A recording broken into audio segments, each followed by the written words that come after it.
Do you ever wonder about how to achieve your healthiest hair?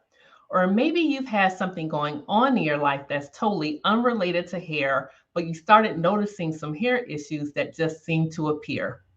Now, as I continue to delve into the problems that people have, I'm often amazed to hear about all the different hair challenges some people are going through. For example, some people are having bad reactions to products or maybe hair extensions, or maybe they just have problems with the style upkeep. But sometimes professionals have discussions with their clients about issues that aren't even related to hair because clients may be going through some personal issues. And so when my team and I have conversations about their observations, I often challenge them to see if there are any scientific information to validate what's going on. And if there isn't, which oftentimes there is not, I put these scenarios into my ever growing list of things that we need to get some data on to validate and to understand. And that is exactly what we're going to talk about today. And so I have the voices of trichology with me today, and I am so excited to get started. My name is Dr. Crystal Porter. I'm a hair scientist and owner of Main Insights, a company that conducts research and focuses on the hair needs of people of African descent. Now, this platform is designed to elevate the Black hair care industry and empower consumers and hair professionals with education that is driven and backed by scientific research. Thank you for joining the chat today.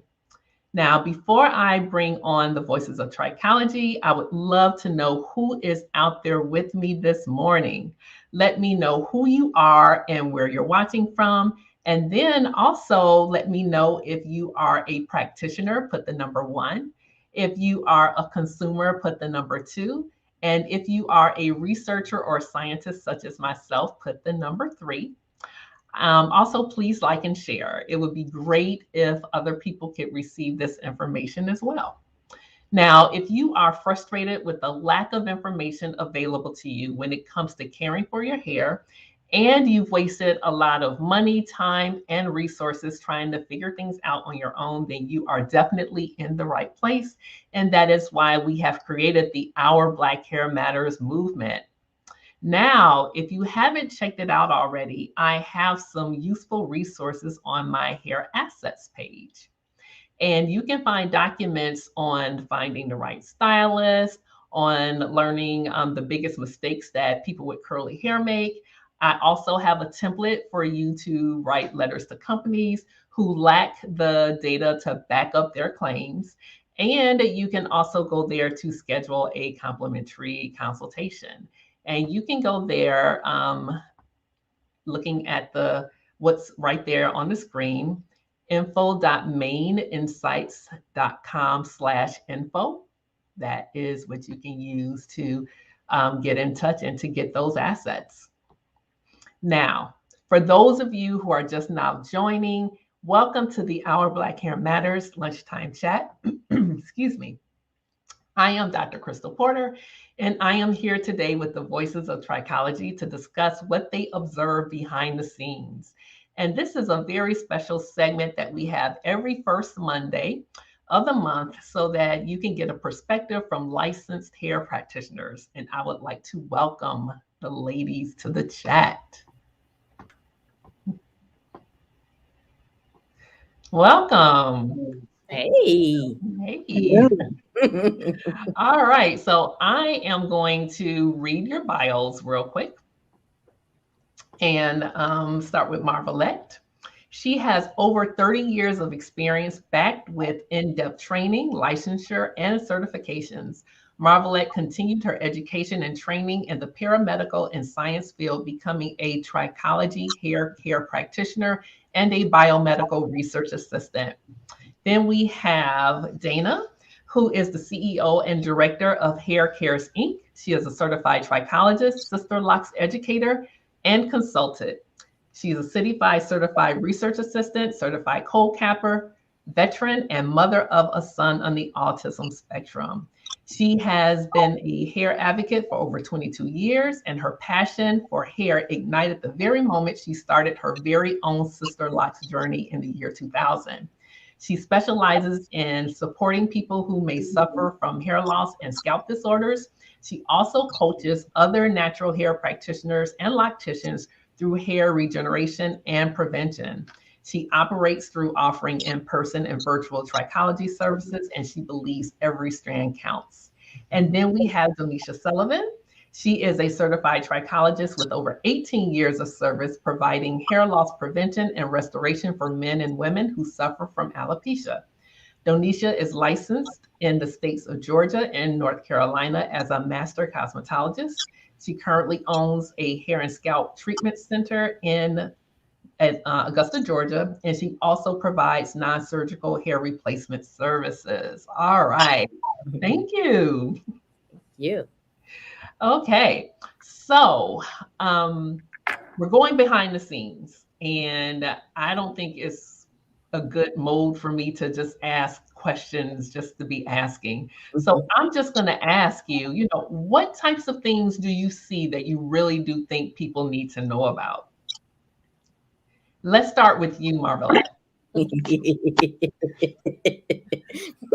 knew that was coming.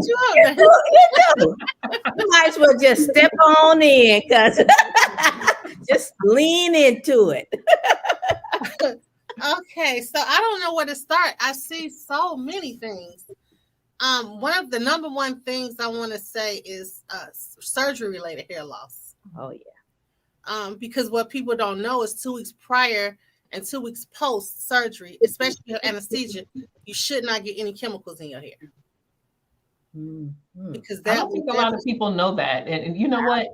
What you're saying is reminding me of something that we observed when I was at the L'Oreal Institute for Ethnic Hair and Skin Research. We didn't want people to have coffee before they got a relaxer treatment. Right. Oh. So what you're saying kind of reminds me of that. So explain that a little bit. Because the anesthesia will have a adverse effect. So that could be a trigger for hair loss. Even though in some people, for me, example, anytime I have anesthesia and I have surgery, my edge is going to fall out. It's a given every single time. And I didn't have chemicals. They just fall out. So if you do have chemicals, that just magnifies that possibility. Wow. I think more research definitely needs to be done on that. More people need to know this. And even if it's anecdotal, I would say that it's better to err on the side of caution. Yeah.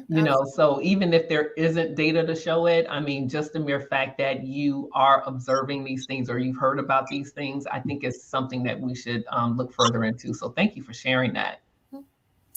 Yeah. So does anybody else have any information about different surgeries that their clients have had that may have inadvertently affected?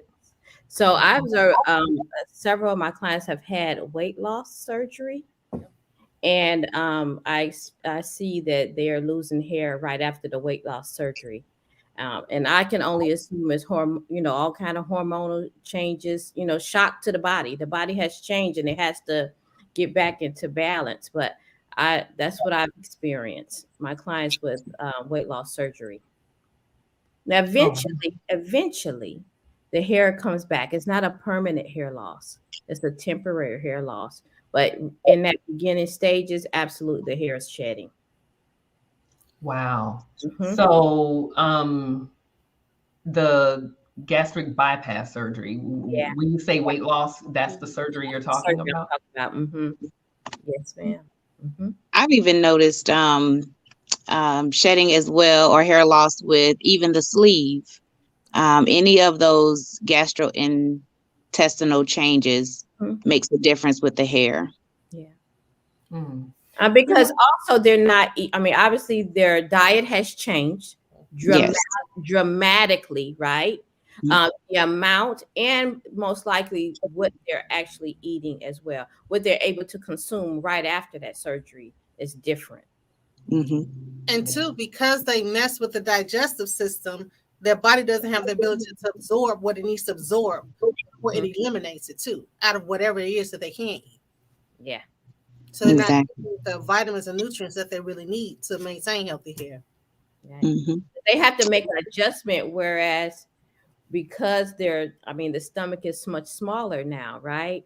And so the things that they eat has to be impactful. And they have to get their mindset right because they're used to eating whatever they're eating and they can only eat a little bit. Now they have to eat the most impactful foods or most beneficial foods because they only have a limited opportunity or a limited window.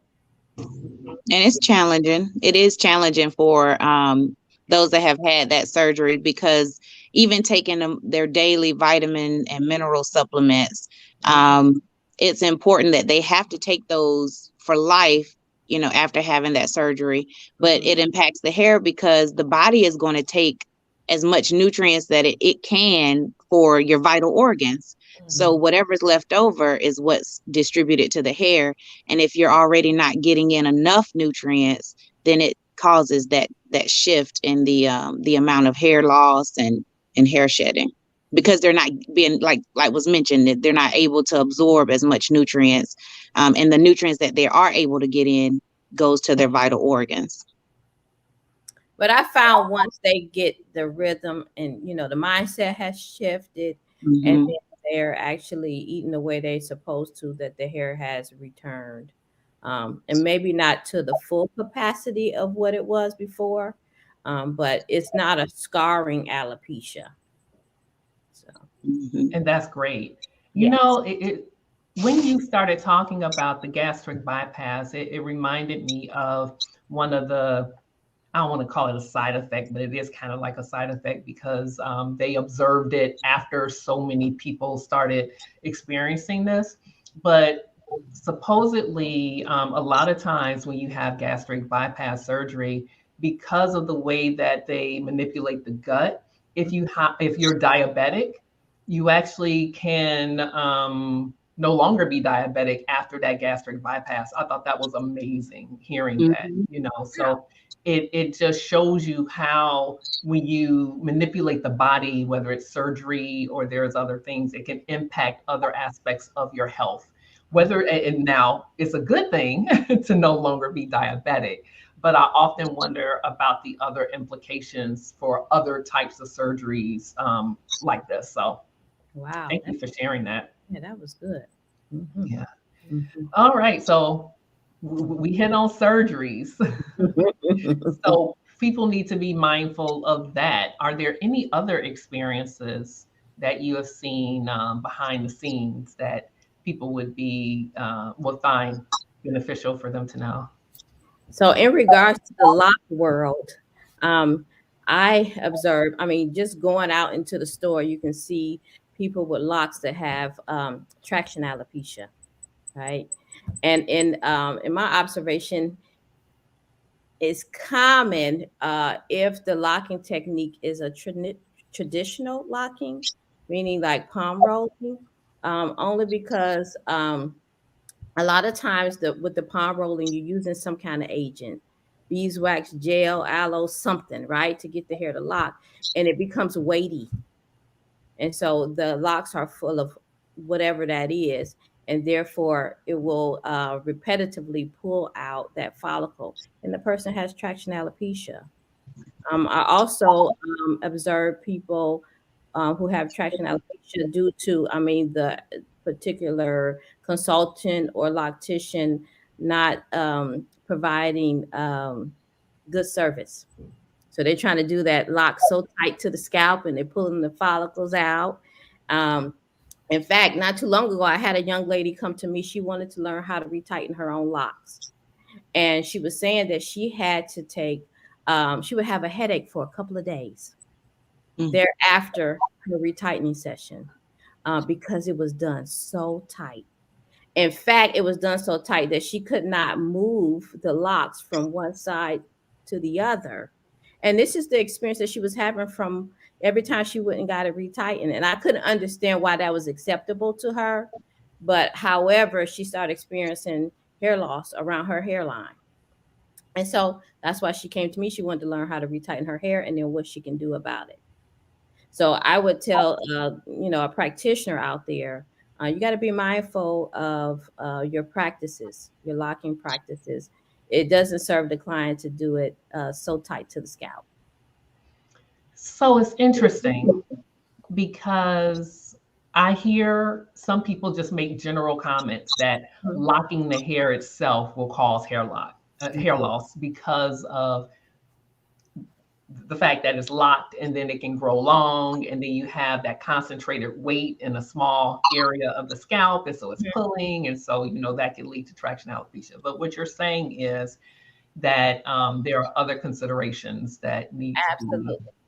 It is the locking technique itself, right? What mode, what technique? Are you palm rolling? Are you doing an interlocking technique? To mature your locks? That plays a part because, like I was saying, for some traditional locks, you're using something to mat the hair, right? And that gel, that beeswax, or whatever you're using is trapped inside of the lock. And if you don't, shampoo often, then it sits in there and it becomes weighty. But with the interlocking technique, it's not so much weighted because there's a framework that the hair is just gathering around. But it can be practices that the practitioner that is doing it, where they're pulling and tugging too much on the scalp, and or if they're trying to make the lock so tight to the scalp when retightening.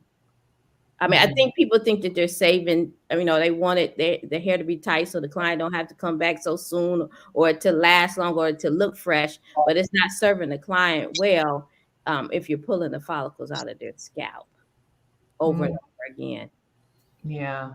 So you said something that I want to talk about, and I would like others to join in on this as well. So it's kind of related, but indirectly, because you were saying the product itself, or the waxes, or the types of products that are used in direct contact with the scalp. And one of the things that I oftentimes think about, because I have seborrheic dermatitis, or I have it under control, but that is something that is unique to me, and I have to consider for any hairstyle or any products that I use. Like, for example, most people probably notice that I'm not the type of person who has my hair slick. I don't have, the gel, and I don't have the baby hairs laid around the perimeter of my hairline, just because that is the area where I'm most susceptible for my seborrheic dermatitis. So I'm very conscious of it. And so when you talk about using different products and waxes, and it's actually in contact with the scalp, then that in itself could cause some problems, especially if you have a condition like mine. So how do you think that may also affect how people experience what's going on with their scalp health? Because I personally know that if I need to have my medication be in contact with my scalp so that my seborrheic dermatitis can be controlled. And for those of you who don't know what seborrheic dermatitis is, it's basically a fancy word for when the cells, the skin cells of the scalp actually start reproducing, and so you have scaling and flakes, and it's not fun at all. But that is something that I experienced. So I'm just wondering about your experiences with that as well with your clients. What I noticed with a lot of people who I just noticed this in one of my clients. She's young. She likes the baby hair. She likes the gel, and she uses. I'm not sure what she uses. I want to say maybe something pomade based. I'm not sure, but I know she has a really, really thick, full head of natural hair. But I noticed her edges were starting to look thin because of all that gel she constantly puts on her edges. So I think it can have a adverse effect. And also, when I see a lot of people braiding, they part the hair and it's almost like they're oiling the scalp with the braiding gel. That cringe every time I see that. That should not be done. That's not okay. Especially, you're gonna wear the braids. I'm gonna say 2 to 3 months without shampooing, and then you're sweating and all kind of dirt and debris. You clogging the hair follicles, and then depending on what shampoo or what shampooing method you use when you remove them is another issue. So, are you properly cleansing your scalp? And are you removing it? I definitely recommend a scalp exfoliation after taking it down. And I don't recommend 3 months keeping them either. I wouldn't even recommend 2 months. That's crazy. That's way too long. That's way too long. Yeah. You guys are seeing some stuff. No, truly. And then some people are still greasing their scalp with Hair uh, grease. with hair grease. Mm-hmm. Let's talk about that. Which is clogging the follicle. It's clogged, and then let alone if you have a scalp disorder. People think, okay, let me shampoo often and then grease the scalp. That is that's not a good thing. Yeah. I'm glad you said that. I advise people not to oil their scalp unless they really do have, I mean, like, for example, I was in Arizona a couple of weeks ago and my goodness, it's dry. Whew. And Yeah. so, your scalp isn't, it is skin. Mm-hmm. And so I could see if you're in a particular environment where it just may dry up and really be the skin can get tight and really feel not moisturized. And so I can see why you want to have something like an oil to help make the skin more pliable. But I agree, you do not need to oil your scalp just because it's something that our grandmothers used to do. Yeah. And it depends on like what oil, because people are putting petroleum based kind of. Yeah. I was just about to say that one. Yeah. If I could just remove I want to hang their picture up in a Walgreens, every store that sells it. Do not sell this person petroleum jelly because they're gonna put it on their scalp, they're gonna put it on their face, they're gonna put it on their feet. Yeah. Hell, they might even cook with it. They use it for everything. You know what? You better stop. No, yeah. That's true. Like it's almost like you're smothering the scalp, you're smothering the follicle. How is the hair going to come out? You got to squeeze out of this situation. So So I want to take a pause because I do have some comments based on what we were talking about. Right. So Jessica Davis, thank you so much for joining. I did see your comment earlier. So she says, greetings, ladies. Right. Then we have Eugenia Porter. She's commenting about the petrolatum and oiling the scalp. And she says, that's what we were raised. That's how we were raised back in the day. We do better when we know better. So yes, that's awesome. Right. And then Sheena Simmons, she wants someone to join. So thank you for sharing. Appreciate that, Sheena. All right. So we have just scratched the surface of some of the things that you guys have observed. So Donisha, I haven't heard, I hear you contributing a little bit, but I know you also have some stories. So let's hear what you got. Yeah, I do. I just want to add in with what's already been said about the hormones, the change of hormones.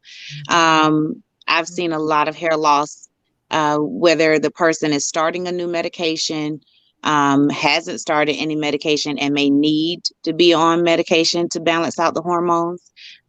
So there's the postmenopausal, premenopausal, and menopausal. Those changes make a difference in the body systems. And so in turn, it makes a difference with the hair growth cycle. So when that cycle is interrupted due to hormone changes, we're going to see a rate of hair loss with that as well. So I just wanted to add that. Yeah, I see that in clients who become pregnant.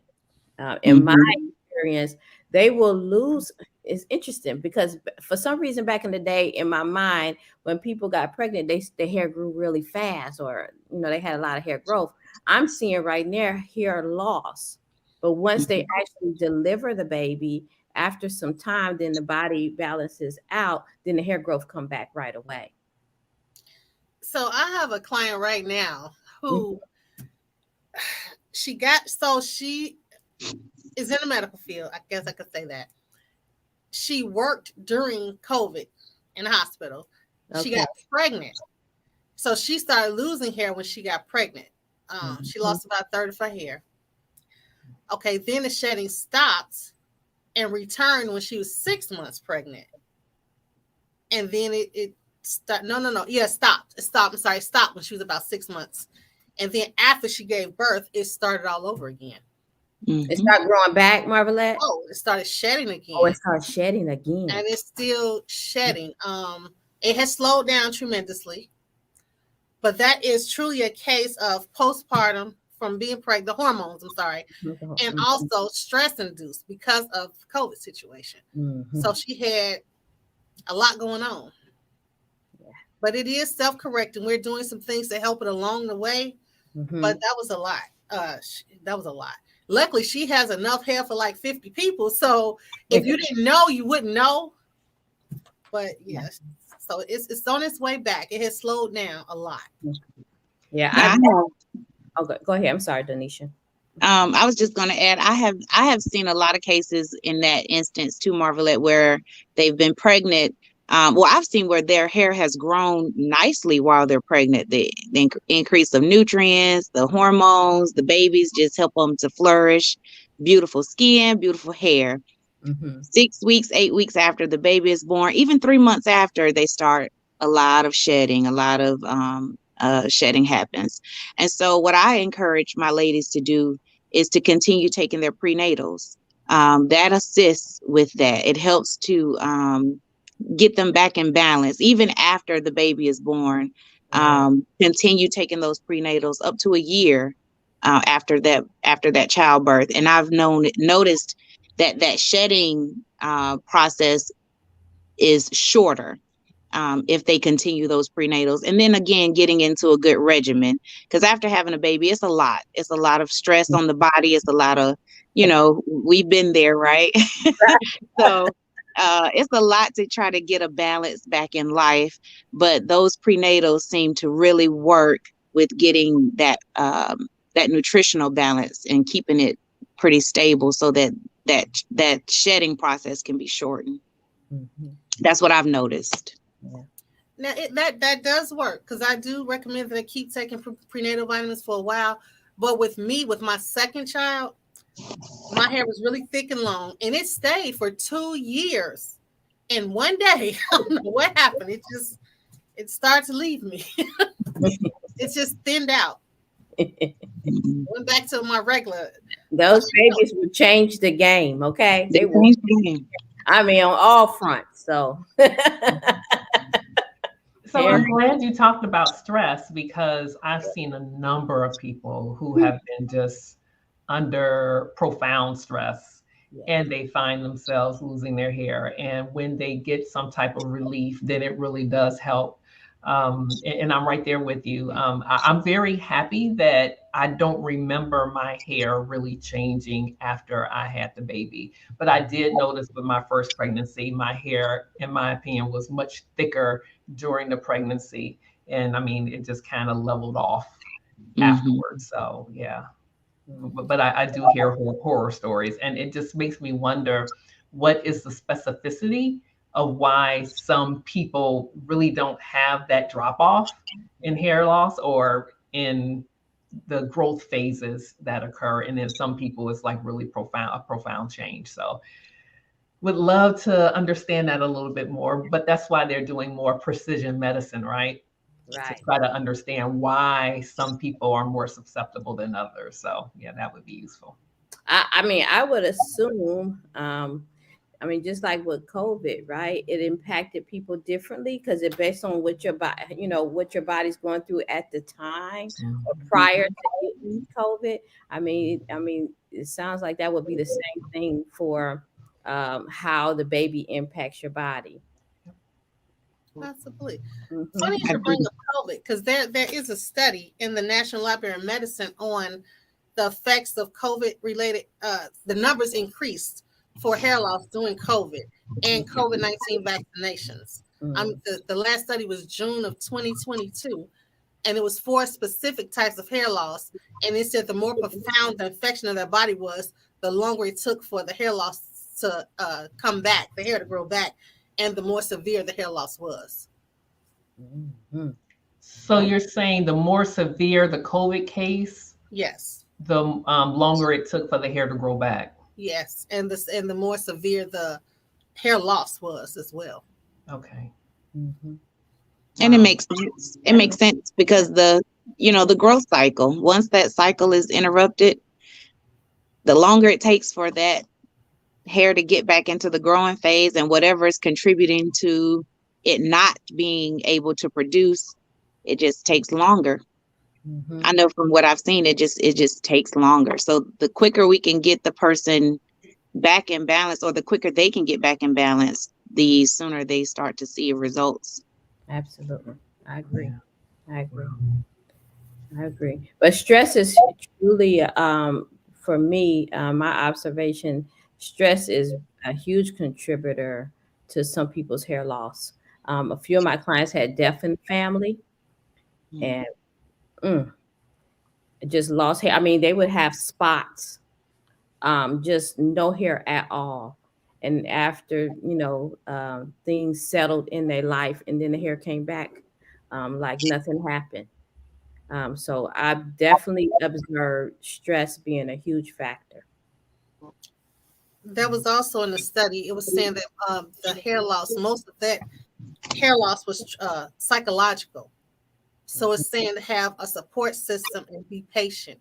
And Mhm. the more support you have, or the more you deal with the psychological part of it, the faster results you'll get as far as your hair growing back. Mhm.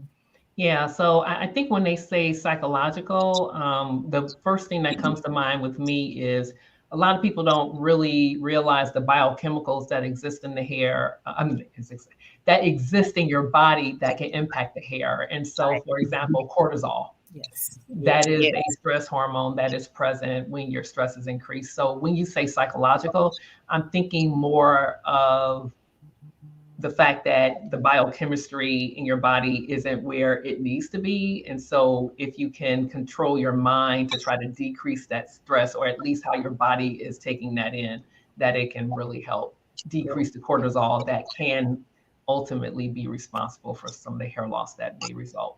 And Mhm. that's easier said than done for most people. Yeah. Mhm. You're right. You're Yeah. right. Especially like for a death in the family, that takes that grieving process could take a very long time. Or just other changes too, like divorce. Yeah. That can be just as traumatic for a lot of people. Yes. Yeah. Absolutely. Or even job changes. For some people, changing jobs. The stress of going from one routine to another Mhm. can be impactful enough to have hair loss. Even during COVID, I mean, during the pandemic, right? You didn't have to have COVID. The stress wasn't just about having COVID, it was about staying indoors and staying away from people. That was traumatic for many because it altered jobs, being social. That impact people greatly, Yeah. and therefore Mhm. seeing hair loss. Yeah. Yeah. So I want to get back to something that you hit on, Dana, earlier on. So you were talking about locking techniques, Yes. but let's talk about just styling techniques in general, particularly braids, Okay. Yeah. because I've had some experiences, well, not personally, but heard of experiences that people were going through when it came to braiding. So, So Demetra or Marvelette, you want to hit on that? Um, I can. So some people like braiding hair while it's wet. And I'm not talking about a braid out style. Even though if it is a braid out style wet set, the tension can still be too much for the hair because everybody's hair can't accept the same amount of tension because hair is at its weakest state when it's wet. So it's easy to maneuver or stretch the hair out to where to stay in a certain state if you pull it too, stretch it too tight. If that makes sense, you'll see indentations in the hair and it'll stay that way. It's almost like a reshaping of the bonds. So you have to be careful with that.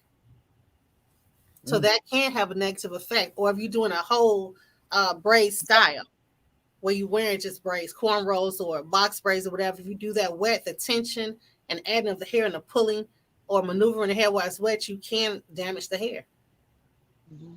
I've definitely observed the weighted amount of hair that's added on there. I mean, you can already see it sometimes because some people they have a hard time moving their neck because the hair is so heavy let alone if you can imagine the stress that it's causing on those follicles being pulled like that. So Mhm. I've definitely observed that putting too much weight on that hair is not good. And that's rather is wet or dry. Wet I'm glad you said that because I would love to study this more from a mechanical standpoint. But there's a difference between what we in physics call static and dynamic forces. So when you're pulling, when the follicle is experiencing that constant pull where there's no release, mm-hmm. then that's called static forces that's on the follicle. And I think that that has a profound effect. I would love to study that more. But the other way that we experience forces, of course, like when you're brushing or you're combing, but you're, having that force and then it's released, and then you're having that force and it's released. So that is the follicle responds differently than just that constant pulling. And it's that static constant pulling that is really detrimental to the That's follicle. So detrimental. yeah. Mhm. And so I think we talked about this in the past, Dana. You were talking about how people can add hair to their lock. And People so can you talk about that a little bit? Some people do add additional hair on the tips of their locks. Some I've even seen them um, because they want a different look at the time. They may weave it into the locks, just like you would do when people braid it, braid it down, and then maybe like crochet to weave in or something. But I've also seen them add it to the tips of the lock. And for locks, the impact on the lock is that if you put some additional hair on the end, the locking process starts at the tip of the lock. And so it will interrupt the locking process if you pull that hair off of it, or if it falls off or anything, it interrupts the locking process because the hair is trying to gather around that fake hair as if it is the natural hair. Yeah. And sometimes it's weighty as well, depending on the kind of hair that you're choosing. Mhm. Yeah. Wow. Hmm.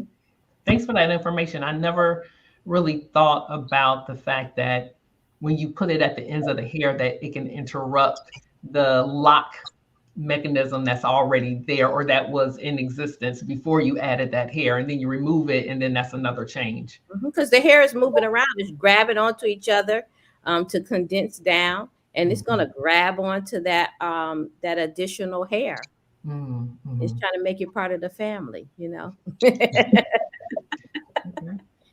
All right. Yeah. So we've spoken about a number of things. Is there anything else that you want to hit on before we wrap it up? I So would. I can Oh, go go ahead. ahead, Dana. Go I'm ahead, go getting tatty catty today. I'm sorry. You go right ahead, Donisha. I can wait. Go ahead. I was just gonna add in something really brief, really quickly. So we talked about braids, but I just want to add in really any type of hair extension. If it's done too tight, or if it's not done properly and it puts a lot of tension on the hair, it's going to cause breakage, shedding, or thinning.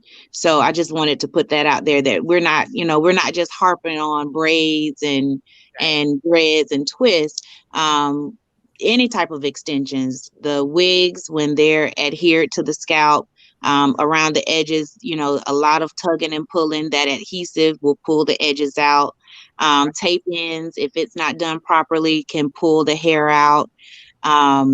Interlocking with the micro links and all of that, if it's not done properly, it can cause hair loss. So I just wanted to make sure everybody understood that as well. Mhm. Yeah, we're And not. we're not just talking about hair loss either. We're just talking about hair health, Right. you know? Right. Yes, yes, absolutely. Yeah. Mhm. Absolutely. So Dana, you had something to add? Oh, I was just gonna say that self-care. I always go back to self-care, and I'm talking about, your mind, body, and spirit, right? Like stress induces hair loss. So we need to just calm down. There's so much going on. I know it's easier said than done, but we just gotta calm down. Everything gonna be all right. And our body, we need to feed our bodies, making sure that we are eating the right things. We're getting those vitamins and minerals into our bodies, And then what I said, mind, body, and spirit, right? We need to just calm down, relax, meditate, or something. Those all obviously can impact in a negative way and impact in a positive way as well. Mhm. Yeah. And I just want to add, be mindful of what you're putting on your hair and scalp, Mm, Mhm. yes, yes. because that plays a large role on so many levels. Mm, yeah. I think we need to do a future chat where you talk about some of the things that you've read in the literature in terms of things that, maybe you changed the way that you do hair as a result of some of the information that you've gotten in research. So I think that would be a good That future would be topic. good. Yeah. Yeah, I'd like to. As I was saying that, my wheels start turning. Like, oh yeah, I'll do this, I'll do that. Yep. Oh, cool. So if anyone has any questions, make sure you put it in the chat. We're about to wrap up, but we can still answer some questions if you have some. So feel free to do that. So what I'd like to do now is just kind of, wrap up exactly what we've been talking about, right? So I want to discuss situations that may impact hair health. And so if you guys can kind of summarize what we've gone over so far, then our viewers can kind of, know everything because we kind of work chatting, which is great. It's been fun. But let's hone in on the takeaways. So what are the situations people need to be mindful of that can impact hair health? I'm say events in your life like surgeries or trauma, deaths. Mhm. Yeah. Uh, Awesome. and I would say style practices, right? Need to be mindful of how we're styling our hair, how much manipulation and the tension that we're applying when we're manipulating it. And I would say hormones. So where you are, what phase you are in life, premenopausal, postmenopausal, menopausal, and even men have imbalances with hormones as well. So it's good to have your levels checked on a regular basis. So along with self-care, just making sure that you're at your healthiest. Awesome. Well, thank you. Really appreciate it. And this is December. So next time we come on, it's going to be 2023. Woo, this Wow. year has flown, right? This went by fast. Yeah. Bam. All right. So I don't see any questions. I see Eugenia said, great session. Thank you so much. Appreciate that. All right. So last week I was at the Tome convention, and you guys probably saw me. I had different background because I was in the hotel room, and I was really excited to see trichologists providing case studies about their hair growth successes with their clients. And so, of course, I want them to go next level, and I encourage them to get some data to support their efforts. So if you want to get with me to do so, then you can definitely go to my link. You can instant message. You can private message me and let me know that you are interested. So make sure to do that. And then I've had a couple of practitioners actually reach out to me asking when I'm going to have another course so that you can have data to support your business. And that will be the first quarter of 2023. So since it's December, I really need to hone in on a date. And so if you're interested, send me a note with your email so I can notify you. Now, I also want to talk about last week when I had the chat, it was with Stephen Philpott. And he does research on cannabinoids. And so, if you don't know what a cannabinoid is, basically it's the compounds that are related to cannabis. And we discussed how CBD products may have the potential to be beneficial to hair health. But one must be careful because it can also have the opposite effect and be detrimental.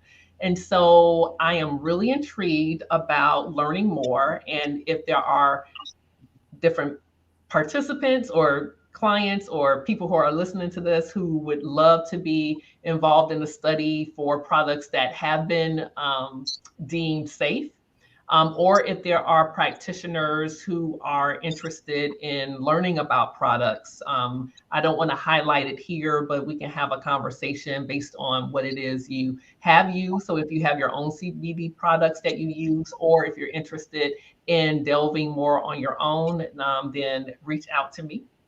And then lastly, if you watch the replay, be sure to post your comments and questions.